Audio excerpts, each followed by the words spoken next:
The secret is out on AHS NYC, as it is about 1981 AIDS virus, queer serial killer, and everything else in gay culture.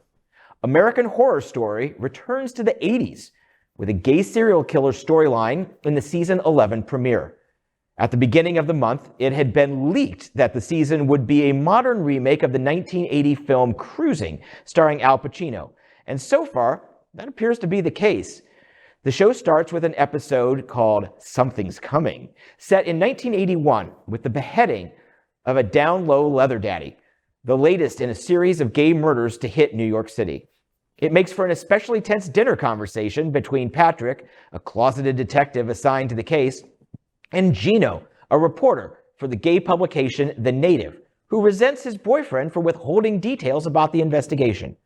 The entire AHS NYC is about 1981 queer culture in Greenwich Village and a monstrous gay serial killer murdering gay men.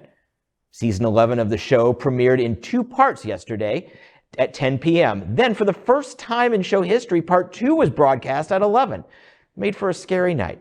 Many scenes in these episodes were set in the New York City baths, where the female singer is the Broadway superstar Patti LuPone. AHS is not only the gayest in the franchise's history, but perhaps the gayest television show in history. The show explores hanky color codes, extensive hardcore sex conversations, violence, discrimination, and the gay culture in the village. It has also touched upon the ignorance of the police department towards the crimes against gay and LGBTQ+. If part 1 and 2 are any indication, the show is going to be revolutionary. And I mean, it's a Ryan Murphy production. Yeah. So if it's the gayest show ever, I mean, that's a high bar to clear, because he's put out some really gay shows. And I just finished Dahmer.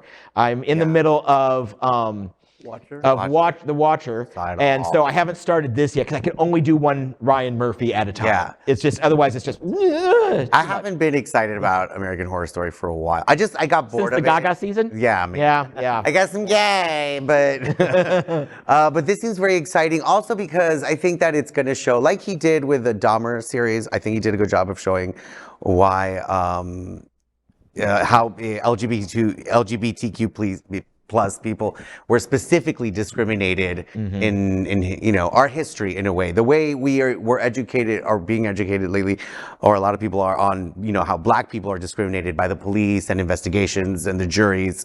It's very important for people to understand how, being gay is actually life-threatening. And, so because these systems won't work in your favor. So I'm so happy this is based on Cruising, and hopefully it brings attention to Cruising was, it's older than me, but it really is an iconic piece of film. People went to go see it because it was an Al Pacino film, and it turns out it's about a guy who's a serial killer killing people in leather bars. It was dark, it was gritty, but it didn't portray the gay community well because it was 1980, but it was the first exposure a lot of people had to something like this. Well, this is a little bit of Murphy has this new obsession, which is William Friedkin, who was the man who directed the original film version of The Boys in the Band. Friedkin, a straight man, also directed Cruising, and Cruising was, at the time, there were protests. I crossed a picket line to go see the movie at the Carnegie Theater in Chicago. Oh my God. Just to give you an idea of what was going on at the time. Wow. It's an extremely homophobic movie. Oh yeah. Very, very homophobic and very controversial. And I just think that that's only, I think, a small part of the show. I mean, one of the things he does really well is he recreates period very well. So there's a great feel of like 1981 New York. There's some Mapplethorpe reference in there, and Sam Wagstaff, his partner, and there's Klaus Nomi character. But in the midst of all this great detail, he really messes something up, and I need to say this. Go for it. So there's a scene where he presents a character with an RC Cola can, and it looks like an RC Cola can from the period. So it's really great. That's another example of the details. And yet, one of the scenes where Patti LuPone is singing in the bathhouse, she is singing the song "Calling You." So this series is set in 1981.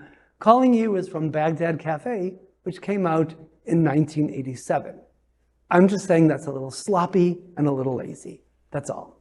This is our professional fair. film reviewer. By the way. No, and those are those are the types of little things that you and I live for. Like I said, I'll sit at home and I'll be like, wait, did she have a glass of wine in the last shot and not in this shot? Or half a glass, right. But that's the big one. That's the big one, I think. Yeah. Especially because you said how a lot of us watch Ryan Murphy because of the historical recreation. Because sometimes he makes things more dramatic or makes them work for streaming. But the thing about this show is going to be, because that's the initial episode 1 is called Something's Coming, and obviously it's following 2 tracks of things that are coming. Obviously the serial killer, but also there's the HIV AIDS crisis, none of which anybody knew anything about. So it's 2 things so it's literally some things are coming for this. Yeah.